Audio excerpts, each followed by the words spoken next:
Welcome to the root of all success with the real Jason Duncan, a podcast that explores how the world's most powerful entrepreneurs unlocked success and how their stories can help you do the same.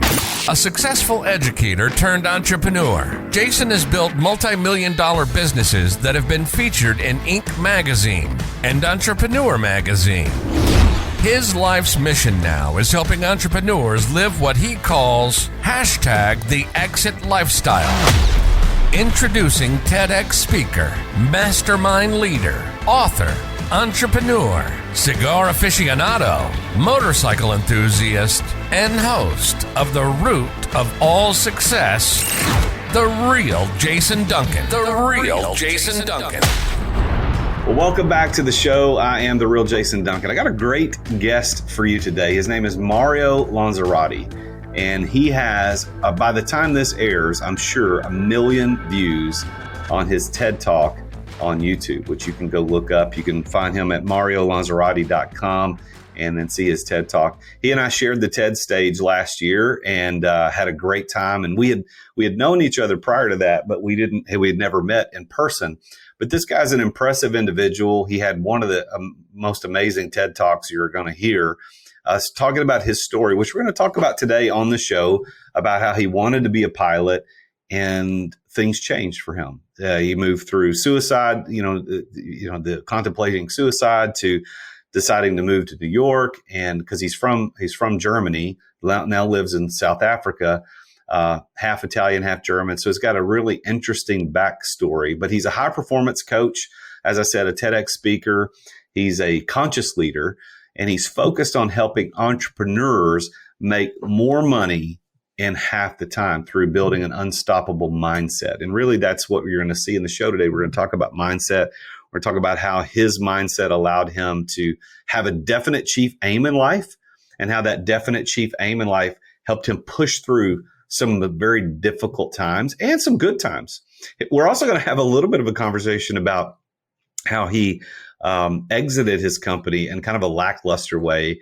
And he could have lived the exit lifestyle, the way I teach all the time, had he done things a little bit different. That's kind of a little sidebar that you'll hear about in the show today. But he works with CEOs. He works with all different types of people in entrepreneurship, to Olympians, mission-driven entrepreneurs. And he helps them as high achievers all across the world gain mental clarity on their goals, mental clarity to focus on what is necessary to achieve what would normally take years in 6 months or less.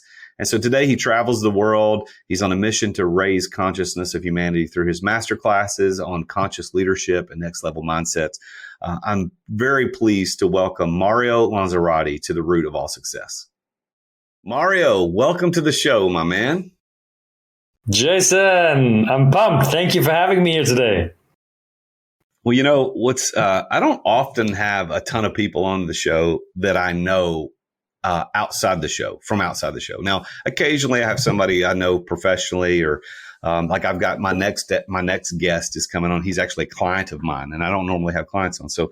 But today I'm having you on, and we actually know each other. We've spent a little bit of time together. You and I shared the TEDx stage back in April of 2022 together, and your life has gotten even better since that. Not because you met me, but because what happened at the TEDx event. So your video, your TEDx talk, has almost hit 1 million views. That's amazing. Tell us a little bit about that. Yeah, thank you. I mean, I think, meeting you was definitely a blessing. It was definitely a part of that wonderful journey that I had there with TEDx. And it was completely unexpected, Like, I still remember the moment where the TEDx speech was over and I stepped off the stage and I felt like I just came out of a trance. I wasn't really there. And then I was just looking at my fiance and she had tears in her eyes. She's, oh my God, it was so good. And I'm like, I don't think so, and then everybody was like, and you came to me, it's like, dude, you crushed it. And I'm like, really? Is he just saying that because he wants to be nice? And people kept saying that. And I'm like, I don't know about that. And so then later on, when the TEDx was released, I was like, holy cow, what's happening here? this is crazy. And so all over the world, people reached out to me. Wow, thank you. You made such a difference. Because of you, I took the leap. I quit the job. I started the business. I asked the person out, so many things. I'm like, this is incredible. Such an impact. So for me, just the kind of impact that it made with people was the best thing ever. And of course, on a business level, I got clients, I got speaking invitations, like other podcast features, and the weight that it carries. People now look at me in a different way. I'm like, dude, I'm still the same guy, I'm not special in any way. But people are like, oh my God, you did this TEDx talk and it's almost at 1 million views. Wow. And I'm like, well, yeah, it was nice, but it doesn't really feel different. I remember this moment where I'm like, that was it. I expected to feel like on top of the mountain. I was like, now I'm going to feel like I've made it. And I was like, oh, done. Okay, moving on. I was like, interesting. So it was a phenomenal experience altogether. Well, you and I had a similar experience of what it was like finishing the talk, because there's so much build up to do a TED Talk. Getting your mind wrapped around the fact that you're going to be on a stage, even though the stage wasn't in front of a lot of people that day, a stage that is a worldwide stage with millions of people potentially watching this. You build up in your mind what it's like, and then you're there and you do it and you get done. It's like, I was the same way. Like, this is it. Like that was. And I was the second speaker, which I really, really liked going second, because then I could stress free listen to all the talks the rest of the day. But I can say this, you killed it. Like, of that day, definitely one of the top talks of the day. And as it turns out, I can't imagine anybody had more views from that event than you. I think you're leading the pack by several hundred thousand views. So I'm curious, how did you manage to get that many views? Not to say that your talk wasn't worth it, but like, how did you get that many views out of the talk? Yeah, that's a great question. And I was asked this question by a lot of people. And in the beginning, I was like, I don't know. I didn't really do anything special. I didn't hire an agency. There was no paid ads. I didn't really go in with like an actual strategy of say, okay, as soon as it launches, I'm going to do X, Y, and Z. All I did genuinely is I reached out to people in my network and, posted on all my social media and said, hey, please reshare, please like, comment, all of that stuff. But I didn't like make a list of 100 people, which in hindsight now I probably would do. I'd say, hey, the moment it launches, can you please share it on your social media? It would have probably grown even further than that. But what I recognized, and I was talking about this with another Bellwether member, with Dan Young, and he asked me, he interviewed me, and he's like, what did you do? And so I told him, and I said, I know your strategy. I said, what does it tell me? And he's like, your strategy is kindness. And I'm like, what? What do you mean? And I was like, well, you must have made a lot of impact in a lot of people's lives, because so many people willingly, without you even going there, shared your talk. And I reflected on that. And I was like, that's actually true. Because one of my core intentions whenever I meet anybody is I want to help you in some shape or form make your life better. And usually I do it because of the what I bring forward are inner shifts, a mindset shift. So it doesn't matter whether you are a billionaire or whether you're a guy living on the street. Anybody spending time with me can benefit from spending time with me because of the tools that I offer. And so I just willingly share them all the time. And he's like, dude, your strategy has been kindness. It's the law of the lever. It's the leverage that you have with people. And I was like, oh, that makes so much sense. So I would say that was my secret strategy to blowing this thing up. Do you have plans to do another TED Talk, or have you been invited again? What's the future hold for you? So great question. I asked myself that as well, and I was invited again to do another one. And the first thought that came up was like, oof. No, because it took a lot of effort and time and energy to prepare myself, because I was on this thing. I prepared myself like I was going to the Olympics, because like this is a once in a lifetime thing. I'm not going to mess it up. And to give you an answer, yes, I want to do another one. And my ultimate goal with TEDx is to be on a TED stage. So at some point in my life, I'm going to be on a TED stage. That's where I really want to end up. But I'm open to doing more TEDx in the future. Not this year, maybe the next year or the year after that, for sure. Do you tell people the difference between TEDx and TED? So TED is the mother brand, if you like to call it, and TEDx are individually hosted events, sort of like almost like a franchise, where you can apply to become a TEDx facilitator, a host, and then you can host these events anywhere in the world. And there's no, from what I understand, specific schedule, like a time schedule, whereas the TED events, they happen at specific times throughout the year in specific locations. So there's only a handful. And as you said, when we gave the TEDx talk, I think there was like 60, 70 people in the audience at a certain point. TED events apparently have tens of thousands of people in the audience. So I'm thinking, I mean, if there's like a couple 10,000 people in front of me, that's a whole different ball game. So that I find is the difference. And there's also weight, of course, to it. If you're a TED speaker, if you get that, if you knock that out of the park, then you're good. You're what they say, a made man or a made woman.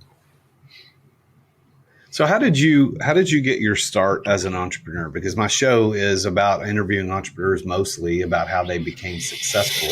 You've become successful as a TEDx speaker. But how did you get your start as an entrepreneur? Yeah, great question. So let me go a little bit back. So I grew up in Germany. I'm half German, half Italian. And I went down the corporate path in Germany because I was taught that, get a safe job, get a job that has a high status. In Germany is very important. So lawyer, doctor, work for like insurance, banking, or in my case, what I found is become a pilot. And I went after the pilot career in Germany for Lufthansa, and I was admitted to the flight training school, which was incredibly difficult to just get into, to have a 97% failure rate. And there's thousands of applicants every year. And I made it. And the moment I stepped into the school, I had this incredible feeling in my gut that said, turn around and run. And I was like, no. Because I went in, I was like, oh, damn, this is real. This is actually your life now. And I went through a period of recognizing that I had been living the should life. I'd been living according to an expectation that I thought this is how you're going to live a successful life. And, through that, I became severely depressed, close to suicide, chronic back pain for 1.5 years. And I spiraled down into this pit. And at rock bottom, I found online on YouTube Tony Robbins and Les Brown. And that was the first time in my life where I heard about mindset shifts, and I learned about the mind. And then I recognized that I had created this world in which I was suffering so much. And after listening to these two men, I felt like there was a greater degree of freedom that started to form in my mind. And at that point, I decided I will never, ever again work for somebody else. And so I decided that the next stage in my life will be entrepreneurship. And so then, I studied and I went to New York. And then in New York, I co-founded a custom shoe brand called All and Sundry. We made handmade custom shoes in Italy. We had a 3D, we had a website with a 3D tool where you could design your own shoe, leather colors, leather types, monograms, you name it. We had a showroom on 23rd Street in Manhattan where people would come and get measured. We did campaigns with like NFL champions, the Sony's, the Blacklist, celebrity clients, you name it. And it was an amazing experience. It was all bootstrapped. And then in 2019, we sold the brand. And that was the kickoff for me to first and foremost understand what it's like to be an entrepreneur without any money backing you up, because I had to hustle. And that was the kickoff. So what year was it when you got accepted to the school and then everything started to change for you? What year was that? So that was 2000 and I have to go back 2000 and I think it was in 2010 when the whole journey started. And then I went and stayed with it for 2 years. And then I left and I went to Berlin to study business management and fashion management. And then in 2015, I left Germany for good. And I started, I moved to New York. So in 2015, that's when you made the decision you're never going to work for another person again. Is that right? That was 2012. I was like, I'm never going to work for another person, but I had no freaking clue where to start. So I was like, I got to do something, because my parents were, just behind my back all the time. My mom specifically said, what are you going to do with your life now? You threw away this opportunity. So I'm, okay, I want to study something. And then as I studied, I started becoming more entrepreneurial and doing these ventures. And that's when while I was studying already, then I co-founded the company with my partner. So 2012, you make the decision. 2015, you moved to New York. The company's gone to make shoes. And then you sold the brand in 2019. Yes. And since 2019, and so since then, you've been this mindset mastery coach. And so why did you make a transition from... You heard Tony Robbins and Les Brown talking about mindset, and it changed your mindset forever. Hey, I'm never going to work for another person again. I'm going to be an entrepreneur. But It took you a long time before you turned that into a passion of helping other people do the same thing. How did that transition happen out of entrepreneurship into coaching? Yeah. So when I saw Tony Robbins, I fell in love with what this man was doing and how he was changing lives. And I was like, this is the most incredible experience I've had ever. And it was so freeing. And it was a full on body experience where I was like, this is what you are supposed to be doing. It's like God said to me, Mario, here's your life. And I knew it was so real to me. And at the same time, then the self-doubt came back in my mind and said, who are you to even think that you can do something like this? You don't even speak fluently English. You're a German. German is your first language. Italian is your second. English is your third. Like, who are you kidding? So I was super insecure around that. I knew that I had to get to the US, which is why then later on, when New York came up as an opportunity, I said, that's my ticket. That's my ticket. I got to do anything possible to go to New York. So when I came to New York and I met my business partner as a student still, I told him, dude, I want to do this with you, but just keep in mind, the real reason why I'm here is to become a coach and a speaker one day. I don't know when, I don't know how, but I know one day this will be my life. And he said, I'm okay with that. As long as you show up here and you go all the way with me, that's fine. And so that's why then at some point I said, I'm out of here. Like, I can no longer do this. My calling is calling. It's so loud. It's screaming at me. I got to make the jump. And I did. So your partner is pretty instrumental in helping you do this. It sounds like. Is he still part of your life today in terms of you guys are friends and talk or Yes. What? Yes, he's a dear brother. We did this thing together, incredible journey. I supported him, he supported me, and he always was, it was more important to him that I would one day live my true calling than us making this business a real success. And that to me was so important that I said to you, dude, I will throw my whole heart and soul at this and give you my absolute best until the day where I can no longer do it. And he's like, let's do it. And it worked out. So when you started the shoe company, what was the impetus of a shoe company? That's kind of an interesting thing. Did you have a connection in the shoe business or shoe world? Why shoes? So when I came to New York for the first time as a student, I had to find an internship. And I had already done an internship at a luxury consulting agency in Berlin. And I worked together with the founder. And the founder made me a partner because I worked so well with him, because I was really good at what I was doing. So he said, dude, I want to bring you on as a partner.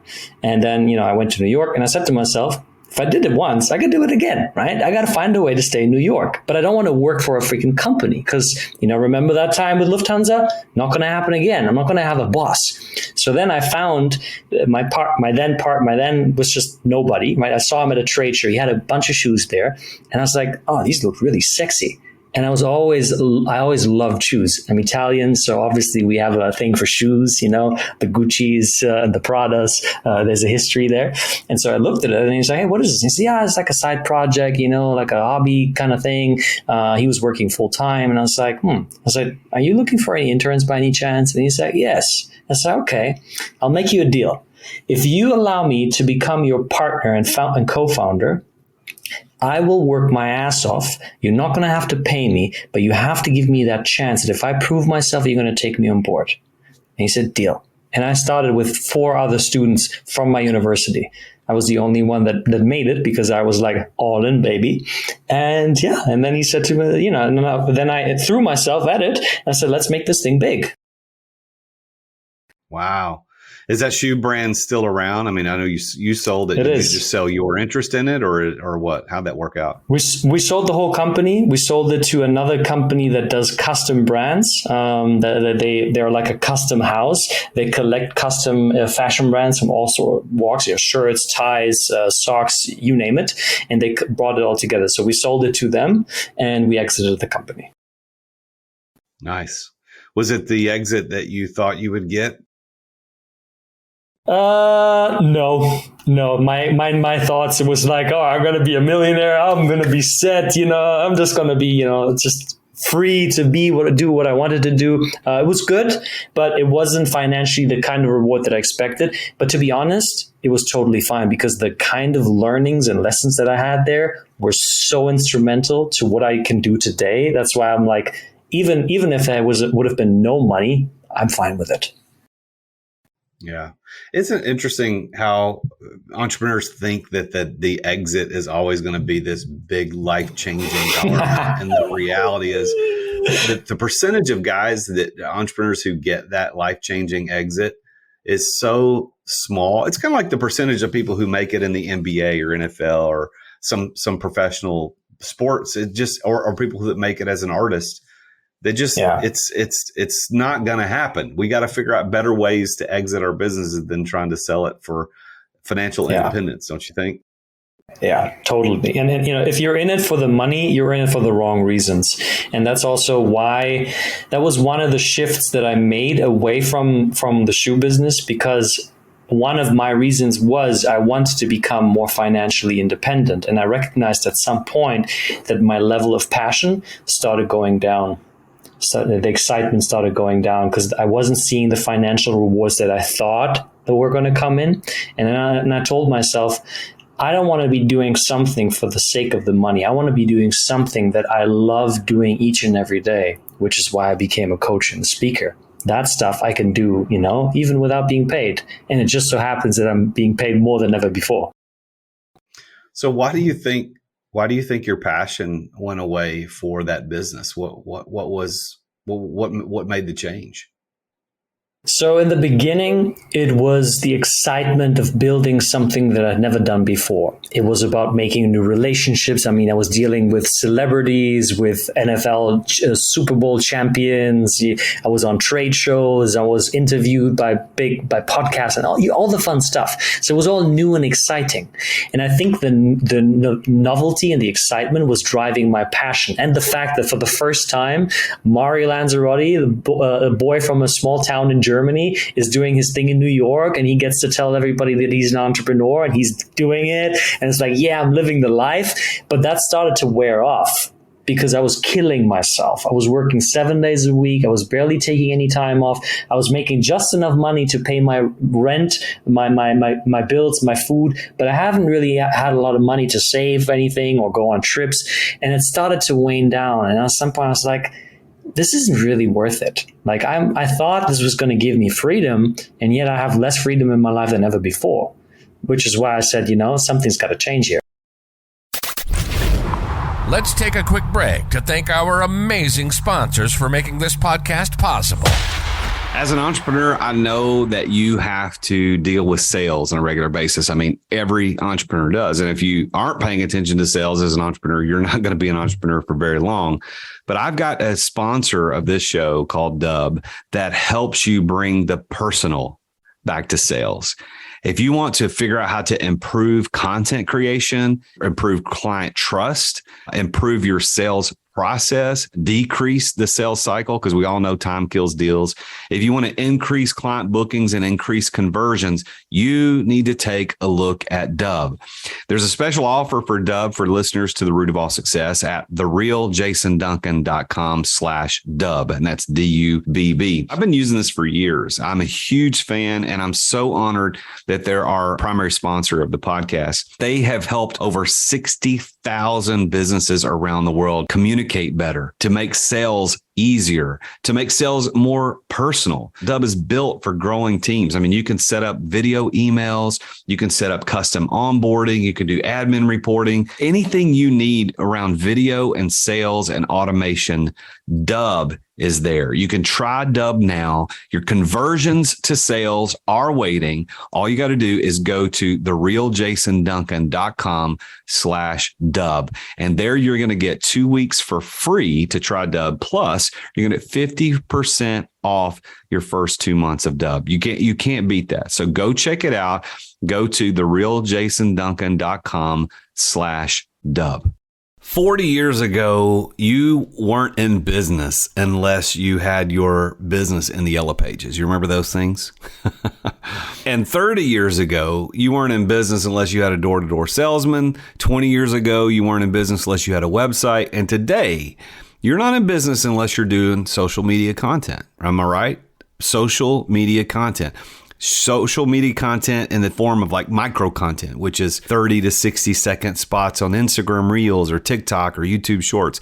That's the way business is done. As a matter of fact, that may be how you found out about this podcast or me as a business coach. This medium that we're using today to communicate what we do is vitally important. And just recording yourself isn't enough. You've got to do it right. And my friends over at Story do it right.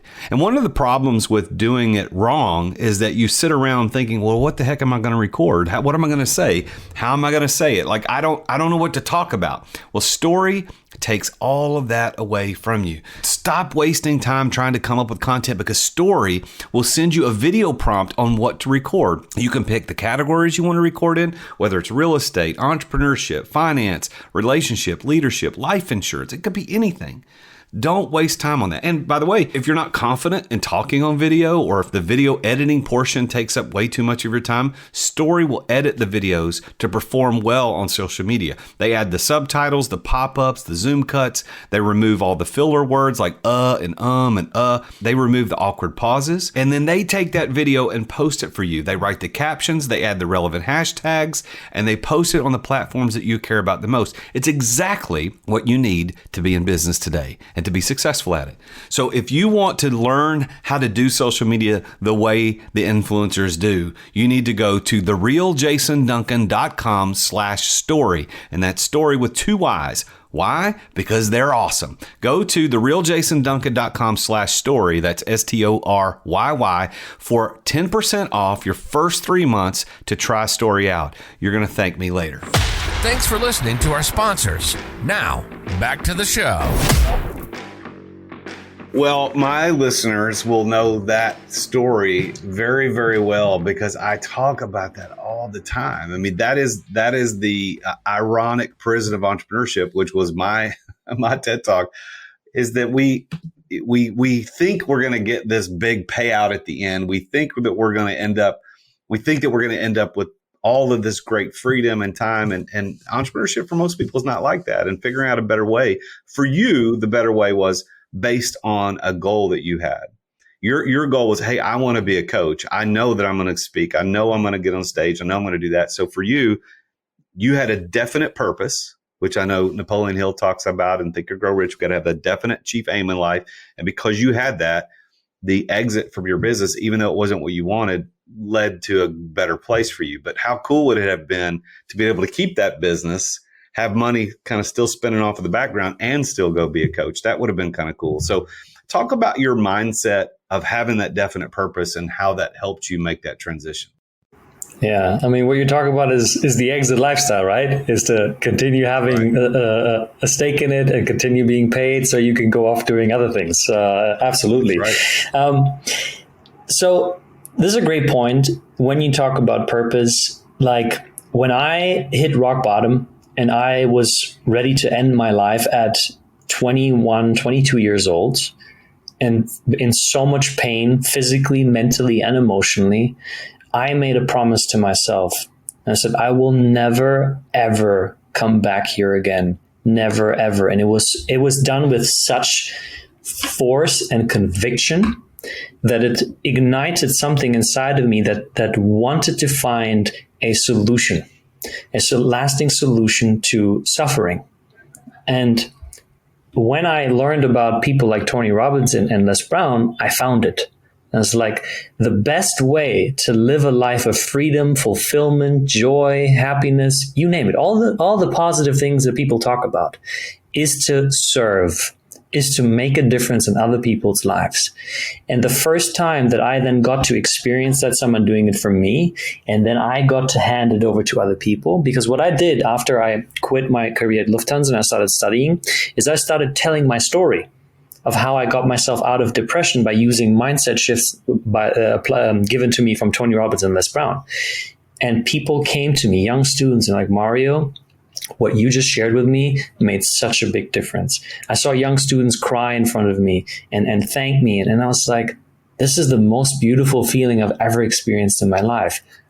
I never want to not have this in my life. So I made it my mission to make a difference, to help people free themselves from the limitations in their mind. And I recognized the more I was doing of that, the more on a high level I was. That's why today, like, there's almost no end to my energy. Like, it's now 20-7. I've had 4 coaching calls today. I've had 6 yesterday. And at the end of the day, I'm not crashing like, oh my God. At the end of the day, I'm like, I'm high.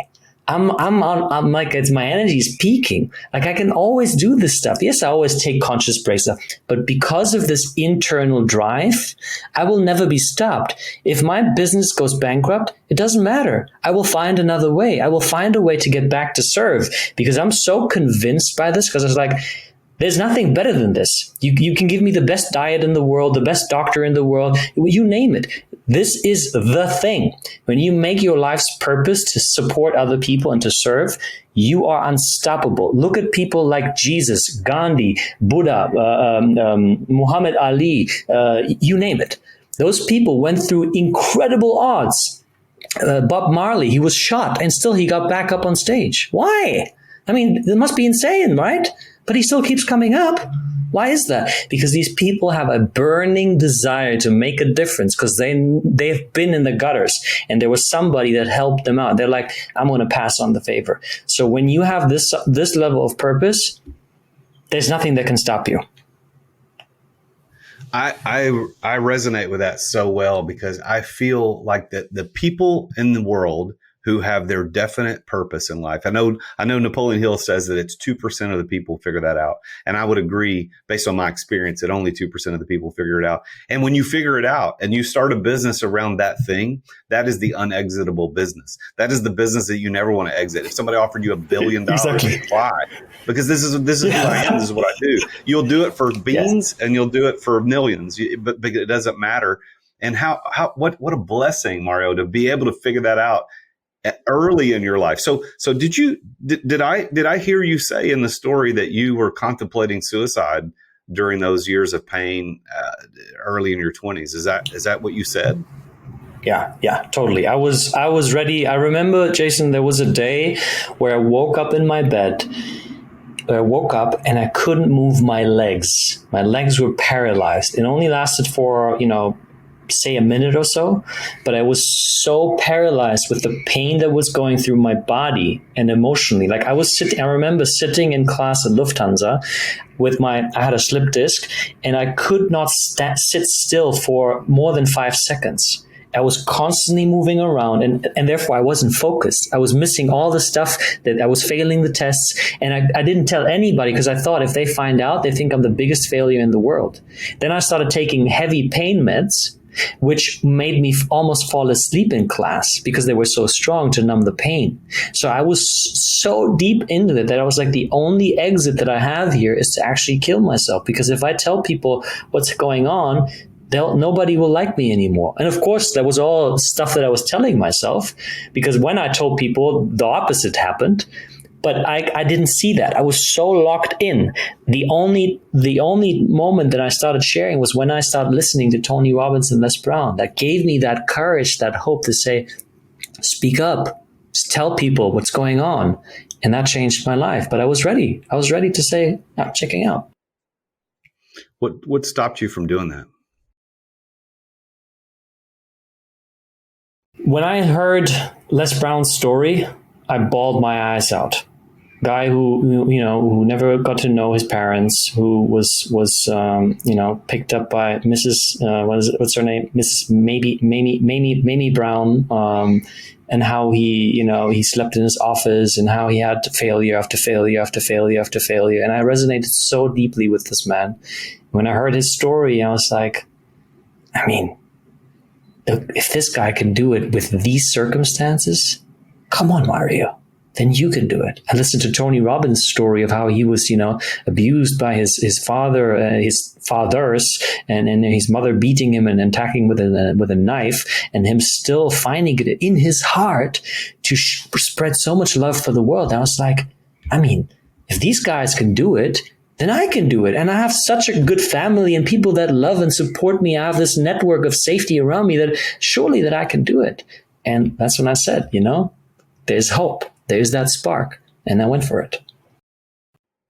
Well, I could say that we're all very glad that you didn't succumb to the devil in you telling you that it's time to end it, and to take the coward's way out, and to take a temporary, what would be a temporary escape of pain for you, but a pain caused tremendously for lots of people around you. So I'm glad that you didn't do it. And I'm also glad that you found your ultimate calling to go from, somebody who wanted to be a pilot to having terrible health problems, wanting to commit suicide, deciding I'm never going to work for another human, another person again. I'm going to be my own boss, going in the shoe business, and then ultimately getting your goal of becoming a coach. It's quite a success story. So how would you define that term, success? That's a great question. I would say true success, and this came through our conversation today even more so, true success is living in alignment with your individual purpose. Everything else is just, a financial boost of your ego is nice. You get to have a good life. But true success to me is living life in alignment with your individual purpose. I love it. I love that definition. Living a life in alignment with your true individual purpose. So with that as a definition, Mario, do you consider yourself to be a successful person? Oh, 100%. Beyond my wildest imagination. I mean, this without this experience that I had at Lufthansa, I would have just probably continued living the average life that most people live in. Nothing wrong with it, it's okay. But to be honest with me, it's like, what's the point? We are given this extraordinary, unfathomable gift of life. We're created by God, and like we are a miracle on 2 feet, and here we are. Yeah, what do you want to do with your life? I'll just get a good job, with a good salary. I'll get married. I'll get a nice house, nice car. Hello, do you recognize who you are and what you've been given? And I didn't see that for the most part of my life. I only saw it when I hit absolute rock bottom. That's why I'm so grateful that it happened. It was the biggest blessing in my life that I suffered so much. And yeah, that's why today I'm crazy successful according to that definition. So what do you think the keys are to your success? I mean, we've talked a lot about your story, but if you had to isolate some keys that other people could maybe recognize in their own life, what would you say those keys are? Yeah. Number one, slow down. We live in a world that is so hyper-paced, where it has become so easy to distract and numb yourself. And when you keep going at faster and faster paces, it's impossible for you to even take inventory of what is truly right for you individually. Are you living life in alignment with what you actually truly desire, or are you living the should life? And 99% of the people on earth, I find, are living the should life. They're not truly living. They're even entrepreneurs. Most of them are not truly doing what they set out to do. They chase the money. They chase the status. They chase the fame. But they're not really in here. So the step number one is slow down. Take some time for yourself. Go away by yourself. Go into nature. Book yourself a cabin for 2 days. Doesn't have to be fancy. Tell your friends, your family, saying it's like, people, guys, I need some time for myself to really check in with myself. That's number one. Number two, today I would always say, get professional support. Get a coach, a mentor, a guide, a counselor, whatever fancy name you want, maybe even a therapist. I haven't had the kind of experiences with therapists where I can say therapy is the way, but there are other people that have had that. So I don't want to talk it down, but get someone that can reflect you, because we are stuck in our own little bubble. We have all these blind spots. We have all these things that we don't know, which is most of our life. We're just walking around in a default program. So slow down, get someone to help you reflect yourself. Ideally, have it be a professional. If you cannot afford a professional, get a really honest, straightforward friend. Don't get the ones that are like, oh, it's okay, Jason, you're the best, I like you. No, get the ones like, Jason, you're full of shit. You know that you are. I get that one, right? That's 2. 3, really plan out your life. Live a life by design, not by default.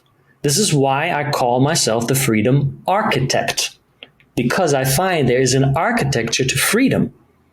It's not just living in alignment with your purpose. It's also living building your life consciously, intentionally, your environment. Who are you hanging out with?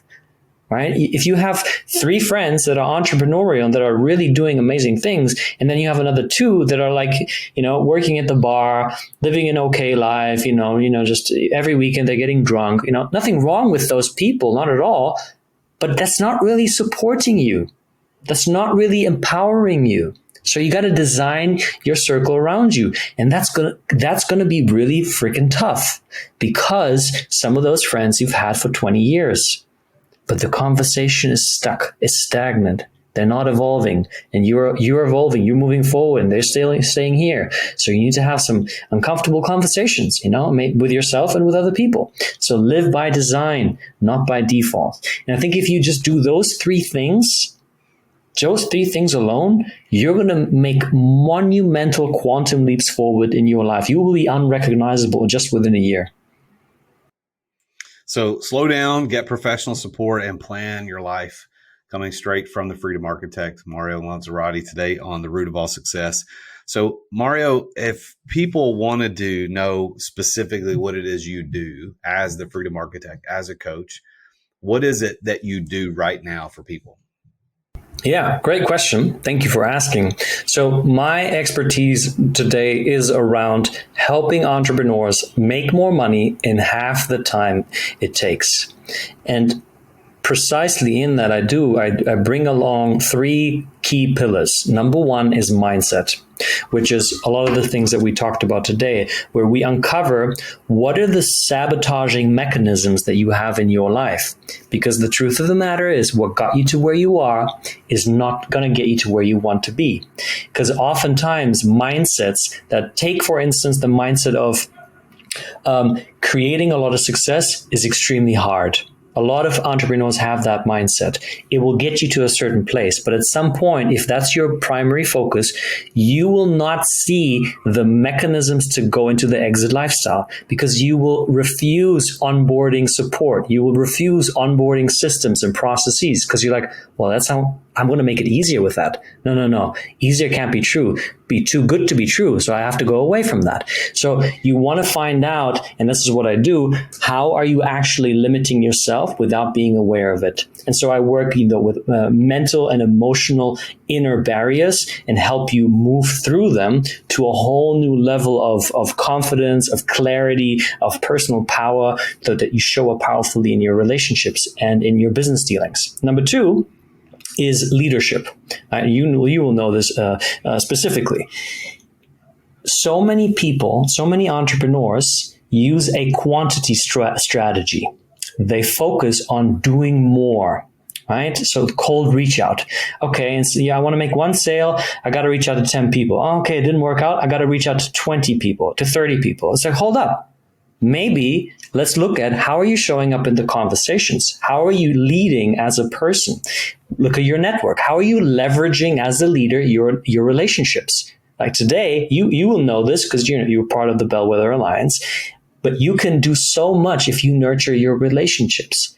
You nurture one good relationship with an influential person, that person can open doors for you that might normally take you 3 years to go through. So we look at that. And then finally, we look at your business strategy and we make sure that your business strategy is in alignment with your values.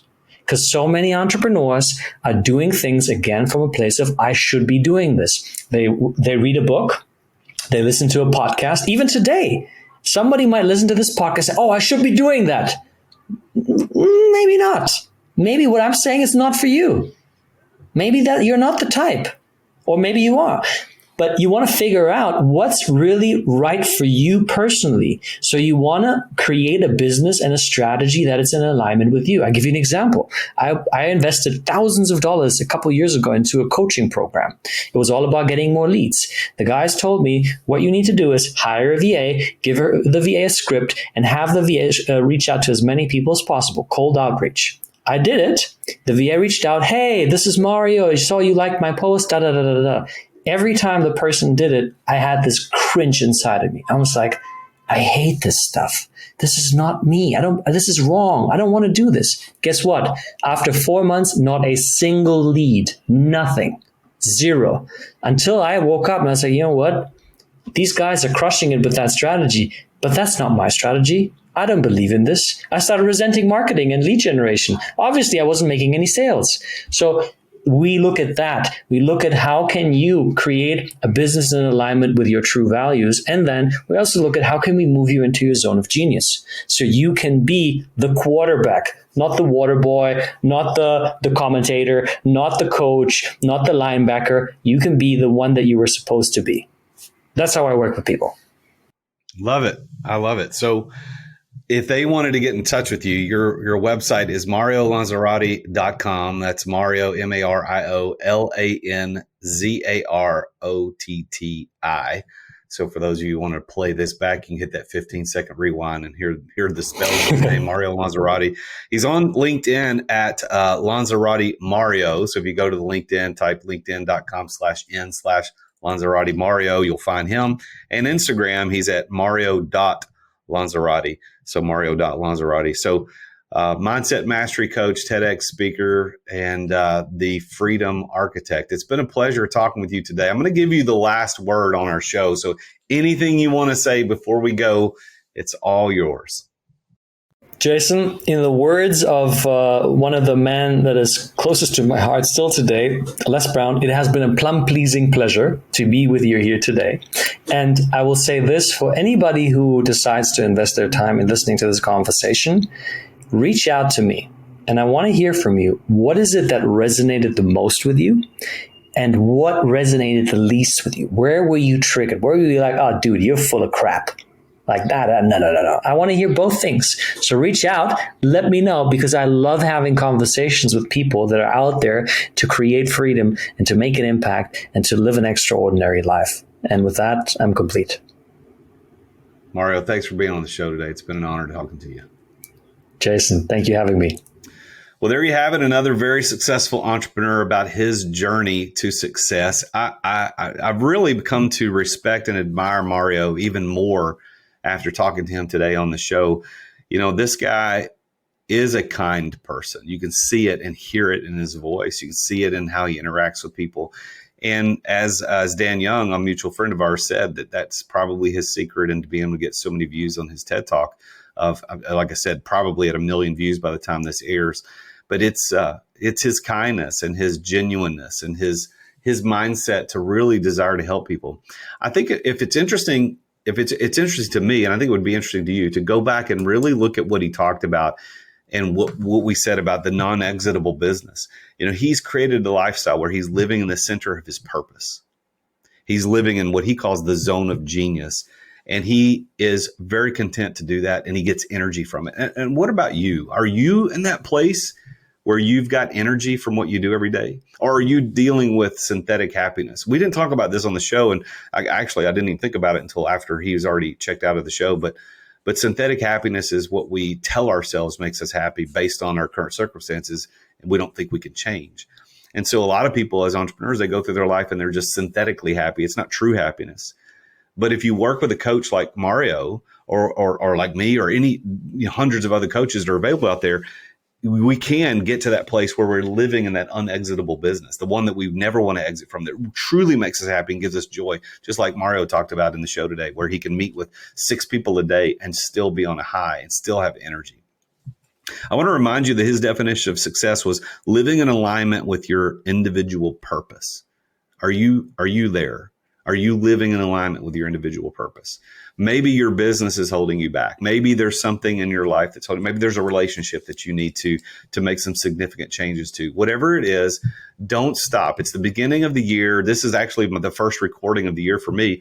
This is the beginning of a new year. Take the opportunity to make your life better this year. Reach out to Mario. He's at MarioLanzarotti.com. He's also on LinkedIn and Instagram. You can look him up and tell him that you heard about him here on The Root of All Success.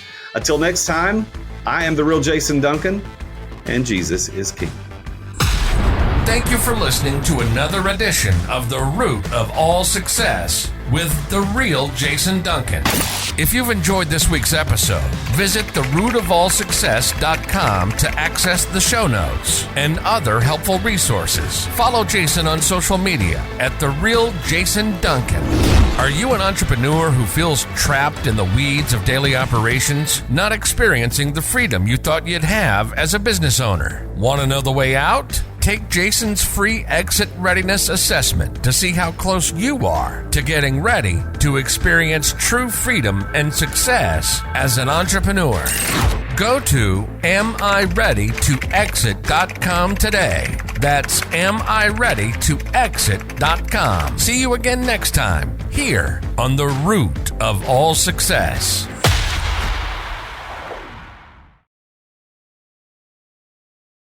This podcast is a part of the C-Suite Radio Network.